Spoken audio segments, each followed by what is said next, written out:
Okay. quick question. Yeah. You just talked about belief systems. Belief systems, yes. The belief systems are very deep rooted in the childhood mostly.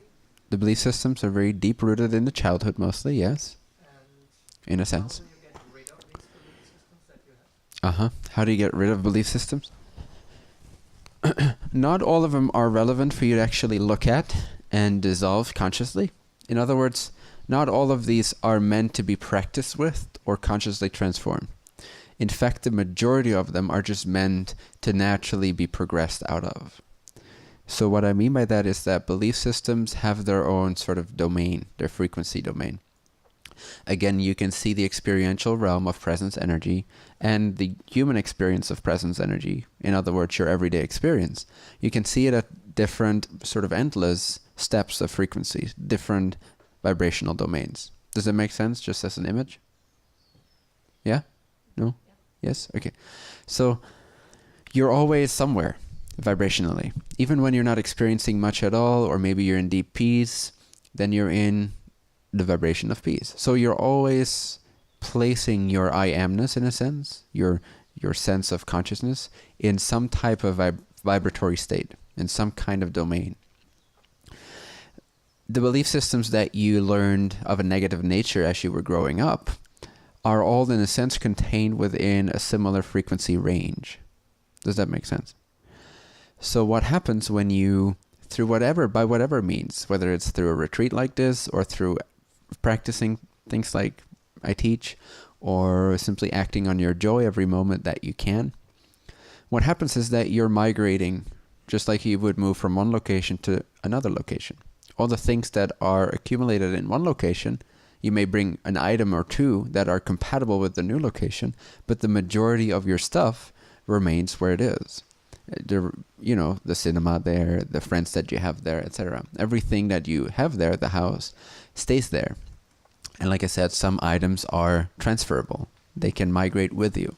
Similarly, in frequency terms, there are certain things about you that you can bring along with you. If that was not the case, you would not recognize yourself anymore from one moment to the next. And in some cases, this is true. But usually there is some kind of gradual sense of, oh, I'm actually bringing myself along with my frequency changes. Does that make sense so far? Okay. But like I said, the majority of your stuff, the things you've owned and accumulated, actually remain at your previous location. Same with the frequency. Those belief systems are part of a certain type of frequency domain. Now, some of these you may have to look at and move through.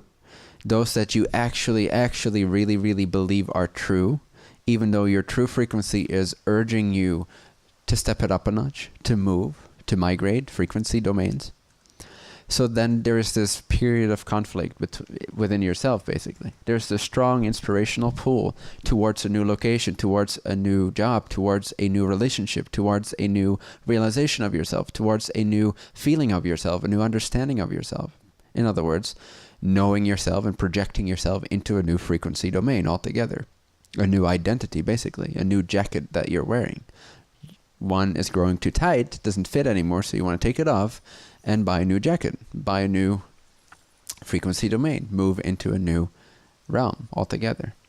So when that inspiration is like pushing you to go there because it's time for you to move on your journey, the only things you actually consciously have to deal with are the things that then when you like hit that threshold from the old frequency domain and you're about to enter the next, the things that come up for you, this is what I call the day 2 challenges.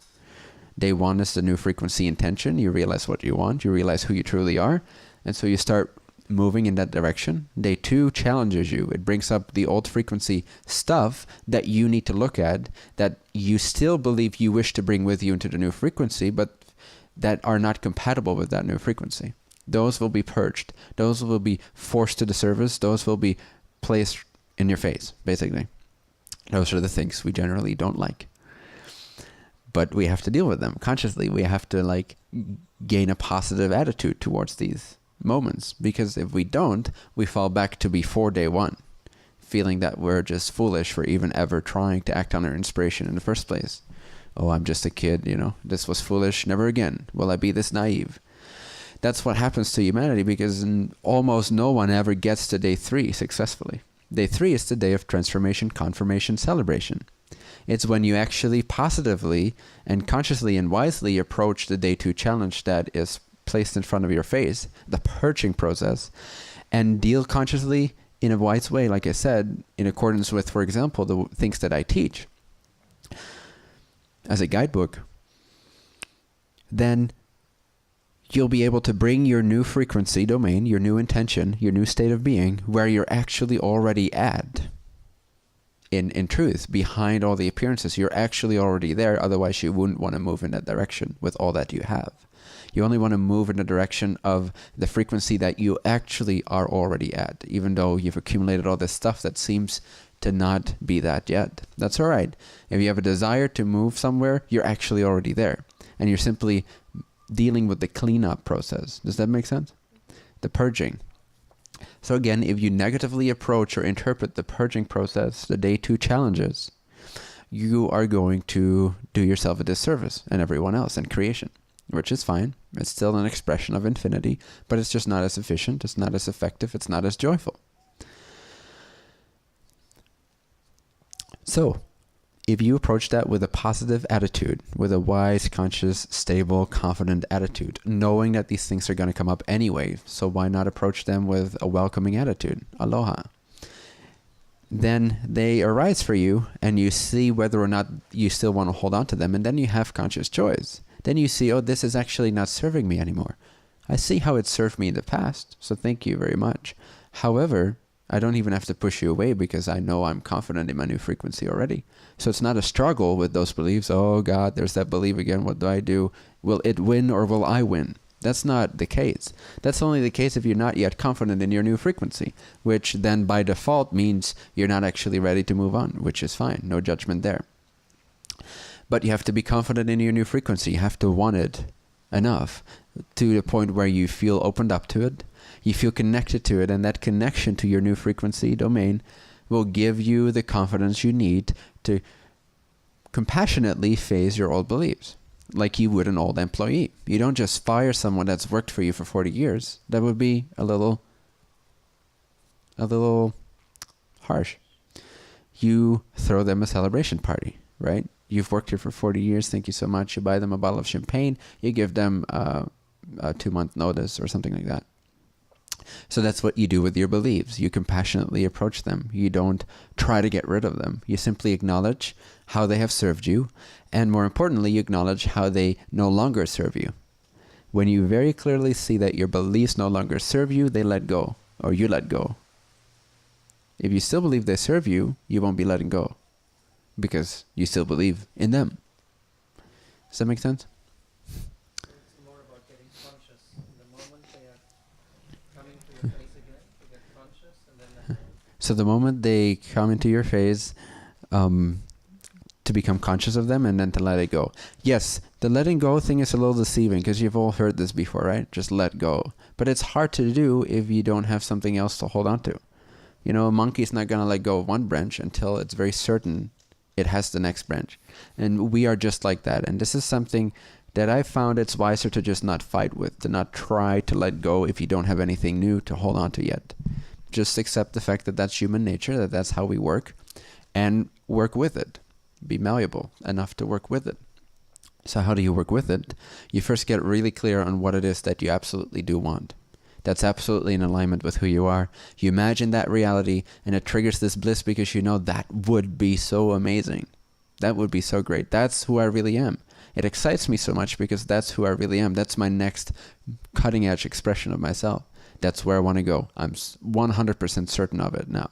That I've imagined it, that I've embodied it, that I've downloaded that sense, I've imagined it. And imagination is downloading into your present reality, something that seemingly is not yet here. So the moment you imagine it, you start to feel it, it starts to already be here. And the moment it starts to already be here, it sets you loose. It unleashes some kind of bliss to some extent, in some shade, in some way, some color of it. And then,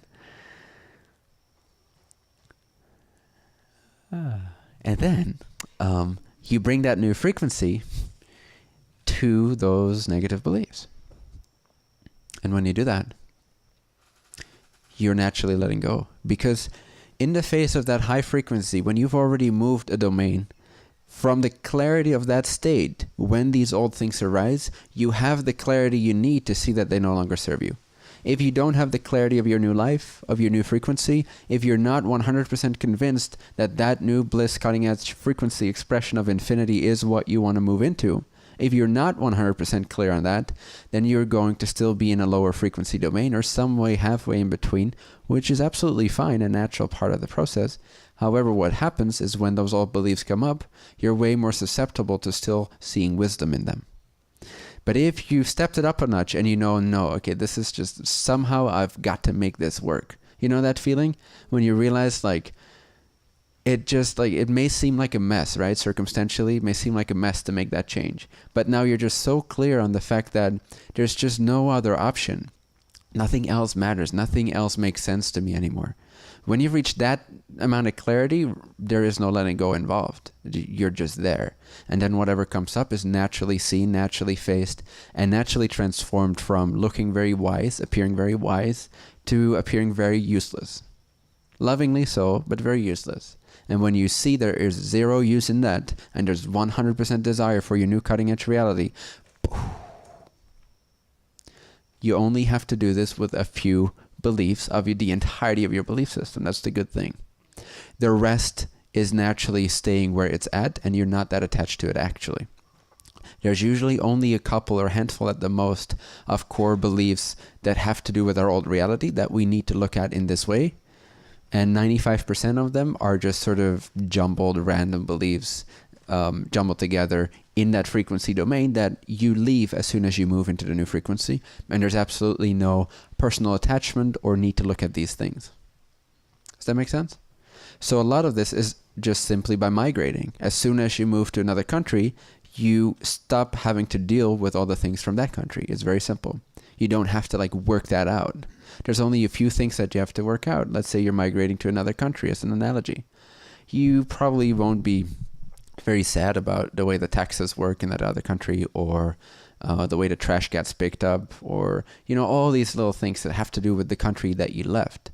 The only few things you have to look at is, okay, what about my family? Like my relationship to my family, and am I abandoning my kids or not? Those type of beliefs. So there's a handful of core beliefs that would actually still make sense to you enough to where they could keep you in your old frequency domain. There's not that many that you're actually attached to at any given threshold of a change. Make sense? Awesome.